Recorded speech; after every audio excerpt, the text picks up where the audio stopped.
Naimbag, naragsak kabigat tayo amin kakabsat. Today is March 24, 2025. Ang bilis talaga ng araw. Inagahan ko pong gumising kanina para makapag-walking.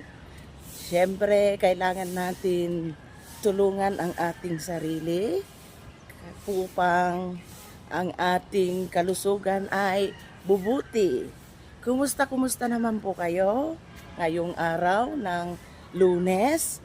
Sa mga kagaya kong working mom dyan, kaway-kaway naman mga kayo mga kakabsat. Yan. Ngiti-ngiti lang. Yan, ngiti-ngiti lang, ilabas ang magandang ngiti maski ang buhok natin ay pumuputi. Ayan.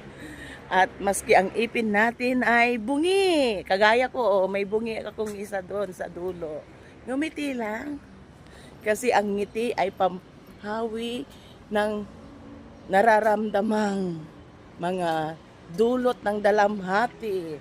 O, kaya ngiti-ngiti na. Yan, ngiti-ngiti na. Kasi tayo po ay magpasalamat lagi sa Diyos na pinagkalooban niya tayo ng mabuting buhay, ng pagpapala.